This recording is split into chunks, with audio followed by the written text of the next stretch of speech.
Seja bem-vindo ao canal Fluxo X. Hoje vamos comentar a matéria Mamata dos 120% do CDI vai acabar.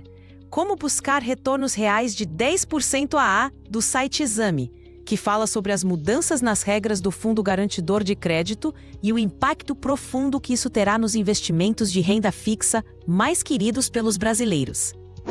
Se você tem alguma dúvida sobre essas mudanças ou quer compartilhar como você investe o seu dinheiro, deixe um comentário. A sua experiência pode ajudar muitas outras pessoas que estão assistindo e buscando um caminho mais seguro para o futuro financeiro.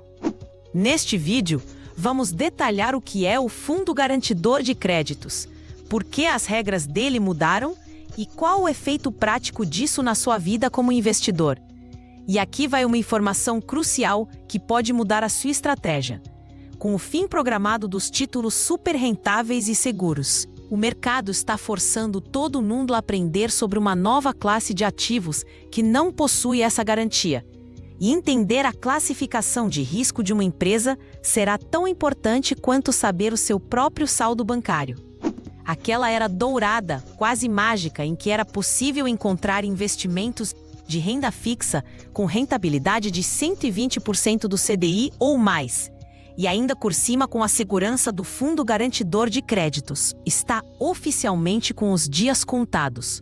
Para muitos, essa era a combinação perfeita, o porto seguro dos investimentos, onde se conseguia um retorno excelente sem correr grandes riscos. Era a famosa mamata, como o próprio título da matéria aponta, e ela está chegando ao fim. Para entendermos a dimensão dessa mudança, precisamos primeiro revisitar alguns conceitos que são a base do universo da renda fixa. O primeiro deles é o CDI, ou Certificado de Depósito Interbancário. Pense no CDI como uma grande taxa de juros que os bancos usam para emprestar dinheiro uns aos outros, geralmente por um prazo curtíssimo de um dia. Essa taxa anda sempre de mãos dadas com a taxa básica de juros da economia, a Selic. Quando você investe em um produto que rende 100% do CDI, significa que seu dinheiro vai render exatamente o valor dessa taxa. Se render 120%, seu retorno será 20% superior a essa taxa de referência. O segundo conceito, e o protagonista da nossa história, é o FGC, o Fundo Garantidor de Créditos. O FGC funciona como um super-herói, um seguro poderoso para o sistema financeiro.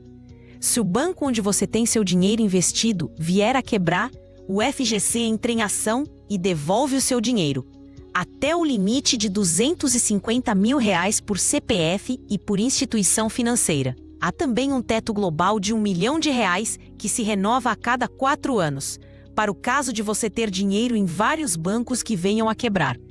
Essa garantia foi o que deu a muitos brasileiros a coragem para tirar o dinheiro da poupança e investir em produtos de bancos menores e médios. Essas instituições, para competir com os gigantes do setor, precisavam oferecer um atrativo, um poder especial. E esse poder era a rentabilidade. Eles ofereciam certificados de depósito bancário, os CDBs, letras de crédito imobiliário, as LCIs, e letras de crédito do agronegócio, as LCAs, com retornos muito acima da média, como os famosos 120% do CDI. O investidor, por sua vez, se sentia em uma fortaleza. Ele pensava: se o banco quebrar, o FGC me protege. Então posso buscar o melhor retorno sem medo. E foi assim que um grande volume de dinheiro fluiu para essas instituições, alimentando um mercado vibrante de renda fixa com ótimas oportunidades. Mas como em toda a história de super-herói, o uso excessivo de um poder pode atrair a atenção de vilões ou, neste caso, levar a práticas arriscadas que ameaçam o equilíbrio de todo o sistema. Recentemente, o Conselho Monetário Nacional, o CMN, que é o órgão que dita as regras do jogo financeiro no Brasil, decidiu que era hora de intervir. Ele atualizou algumas regras do FGC, e essas mudanças, embora pareçam técnicas, são o estopim para o fim da era dos altos rendimentos garantidos. O objetivo principal do Conselho foi limitar o que eles chamam de alavancagem excessiva. Em outras palavras, Eles queriam impedir que algumas instituições financeiras usassem a proteção do FGC como um escudo para se arriscar demais. A questão é que essa mudança não veio do nada. Ela foi uma resposta a eventos bem concretos que acenderam um alerta em Brasília. Casos recentes, como o do Banco Master, mostraram como essa dinâmica podia ser perigosa. Na prática, o que acontecia era o seguinte: a instituição oferecia ativos com retornos espetaculares, muito acima da média do mercado, com a promessa de que tudo estava coberto pelo Fundo Garantidor de Créditos. Atraídos por essa promessa, milhares de investidores colocavam seu dinheiro ali. Só que, para conseguir pagar aquele retorno prometido, o banco não podia simplesmente investir em coisas seguras. Ele precisava aplicar os recursos captados em ativos de maior risco, como precatórios, que são dívidas do governo, ações de empresas voláteis e até dívidas de companhias com saúde financeira questionável. Era uma aposta alta, feita com o dinheiro dos clientes. E o problema é que essa aposta não era só do banco. Indiretamente, era uma aposta contra o próprio FGC. A prática de apenas uma instituição chegou a expor quase 50% da liquidez total do Fundo Garantidor de Créditos, que na época era de 13 bilhões, 107 milhões e 800 mil reais.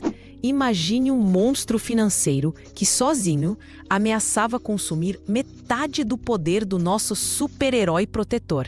Se algo desse errado, o FGC teria que arcar com um prejuízo gigantesco, o que poderia abalar a confiança de todo o sistema financeiro nacional.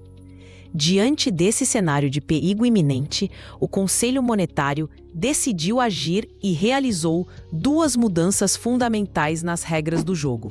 A primeira foi um aumento nas contribuições que os bancos precisam pagar ao FGC.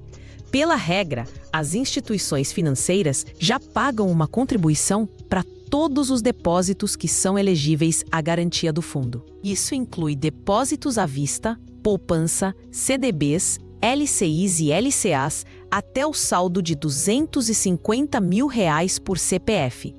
Antes, a contribuição adicional, que é acionada em certas condições, era de 0,01% sobre os depósitos. Com a nova regra, essa porcentagem simplesmente dobrou, passando para 0,02%. Além disso, o gatilho que aciona essa cobrança extra foi reduzido. Antigamente, essa taxa extra só era aplicada quando o volume de depósitos cobertos pelo fundo alcançava 80% de um indicador chamado captações de referência. Agora, esse gatilho dispara muito mais cedo quando atinge apenas 60%. O que isso significa na prática? Ficou muito mais caro para os bancos, especialmente os menores, captarem dinheiro dos investidores através de títulos cobertos pelo FGC. O custo da operação aumentou e esse custo, invariavelmente, será repassado. A forma de repassar é reduzindo a rentabilidade oferecida ao cliente final. Aquela margem que permitia pagar 120% do CDI foi espremida. A segunda mudança foi ainda mais direta e restritiva: a aplicação obrigatória de parte dos recursos em títulos públicos federais. De acordo com a nova regra, sempre que os depósitos cobertos pelo FGC em um banco forem maiores que 10 vezes o seu patrimônio líquido ajustado, o indicador da saúde financeira da instituição, o valor que exceder esse limite, deverá obrigatoriamente ser aplicado em títulos públicos federais. Títulos públicos federais são considerados o investimento mais seguro do país, o risco soberano. O objetivo dessa medida é justamente evitar que essas instituições tomem riscos excessivos. Ao forçá-las a alocar o excesso de captação no ativo mais seguro que existe, O regulador está limitando a capacidade do banco de apostar o dinheiro do cliente em ativos de alto risco para gerar retornos maiores. É como se o xerife da cidade dissesse: você pode até brincar no salão, mas a partir de certo ponto, seu dinheiro fica guardado no cofre do governo. Essas duas mudanças combinadas formam uma pinça que aperta as instituições financeiras que mais se beneficiavam do sistema antigo. Embora o prazo final para adaptação completa a essas regras seja 1º de julho de 2026, o mercado não espera. A expectativa é de que a oferta de títulos com retorno de 120% ou mais do CDI comece a diminuir drasticamente muito antes disso, no movimento de antecipação. Eram justamente os bancos menores e as financeiras que ofereciam os maiores prêmios para atrair investidores. Com as novas regras, o custo de captação para essas empresas ficou muito mais alto, tornando a operação menos lucrativa e mais arriscada para elas. A consequência direta e inevitável é que a paisagem da renda fixa no Brasil vai mudar. Aquele investimento fácil, rentável e seguro está se tornando uma espécie em extinção. Isso nos leva a uma encruzilhada. O que o investidor deve fazer agora?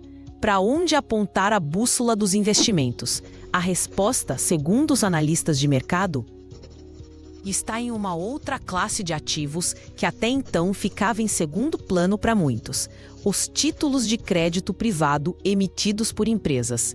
E é aqui que a jornada do investidor fica mais complexa e exige um novo nível de poder: o conhecimento.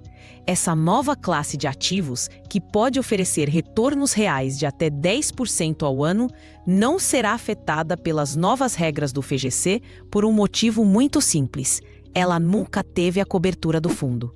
Diferentemente dos CDBs, LCIs e LCAs, que são emitidos por instituições financeiras, esses títulos são emitidos por empresas de diversos setores da economia.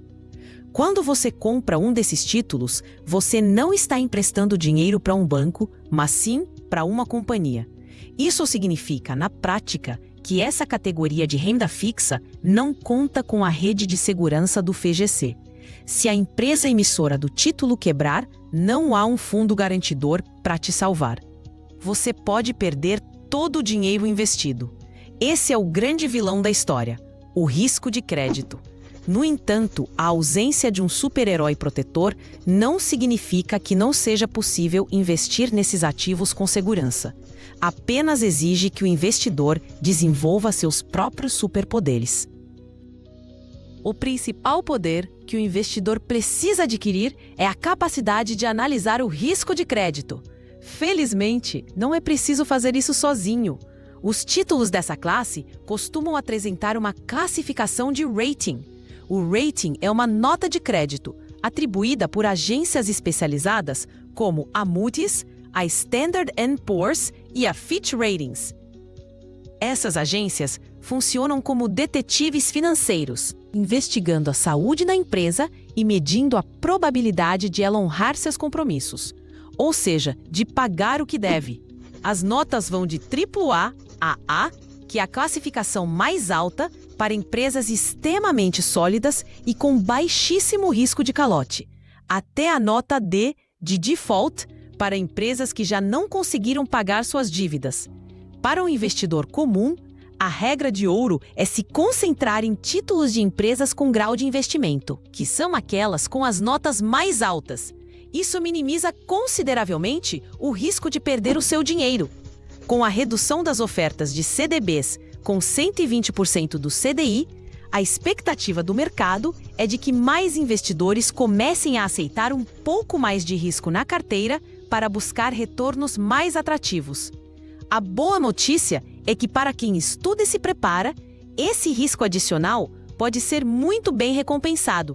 Estamos falando de títulos de empresas sólidas, com boa classificação de crédito e que não são afetados pela nova regra do FGC.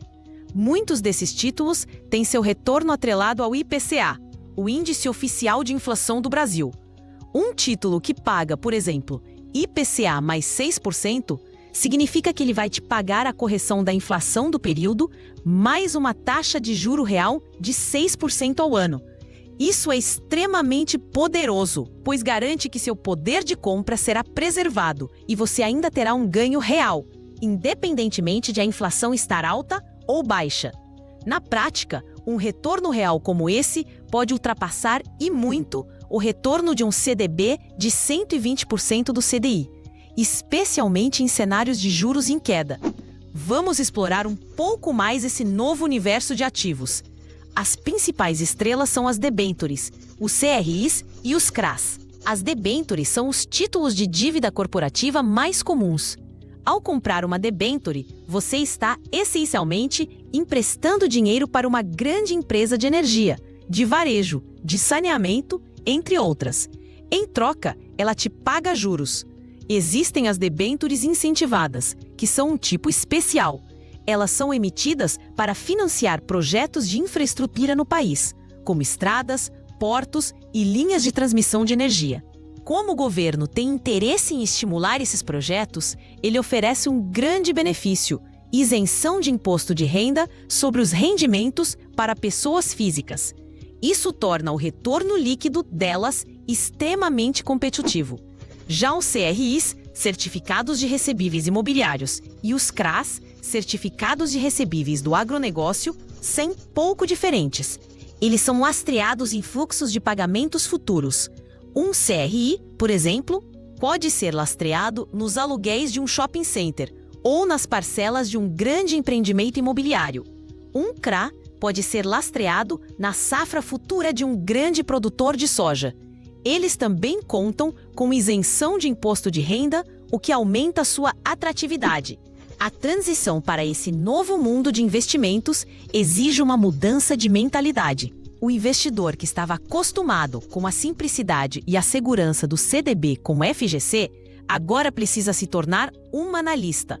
Ele precisa aprender a ler um prospecto de debênture, a entender o que significa um rating AA, a diversificar sua carteira não apenas entre diferentes produtos, mas entre diferentes empresas e setores da economia. A diversificação, aliás, se torna a principal arma contra o monstro do risco de crédito. Em vez de colocar todo o seu dinheiro em um único título de uma única empresa que paga uma taxa maravilhosa, o investidor prudente vai distribuir seus recursos. Um pouco em uma debênture do setor elétrico, que é mais resiliente. Outro pouco em um CRA de uma empresa de agronegócio com histórico sólido. E talvez um CRI de um bom empreendimento. Se um desses ativos tiver problema, o impacto na carteira total será pequeno. Outro ponto fundamental é o prazo dos investimentos. Muitos desses títulos de crédito privado têm prazos mais longos e menos liquidez do que um CDB. Não é um dinheiro que você pode resgatar a qualquer momento. É preciso casar o prazo do investimento com os seus objetivos de vida. Se você vai precisar do dinheiro daqui a 2 anos, não deve investi-lo em uma debênture que só vence em 10 anos. É inegável que o cenário se tornou mais complexo. Aquele caminho fácil e pavimentado foi substituído por uma trilha que exige mais atenção, estudo e cuidado. O fim da mamata dos 120% do CDI é, no fundo, o fim da era do investimento passivo de alto retorno e baixo risco. É um chamado para que cada investidor assuma o protagonismo da sua vida financeira, se equipe com conhecimento e construa sua própria fortaleza de proteção, que agora não é mais um fundo garantidor, mas sim uma carteira de investimentos bem estruturada e diversificada. Essa mudança, embora pareça negativa em um primeiro momento, pode ter um efeito colateral positivo a longo prazo. Ela pode forçar a educação financeira de milhões de brasileiros, incentivando-os a compreender melhor a dinâmica do mercado de capitais e a tomar decisões mais conscientes e sofisticadas. O super-herói FGC ainda existe e continua protegendo os depósitos nos bancos, mas seu poder não alcança mais as fronteiras onde os maiores retornos habitam. Para explorar essas novas terras, cada investidor terá que se tornar seu próprio herói. agradeço pela sua audiência. O canal Fluxo X tem muitos outros vídeos que podem te ajudar a navegar pelo complexo mundo das finanças e dos investimentos. Explore nosso conteúdo e continue se fortalecendo.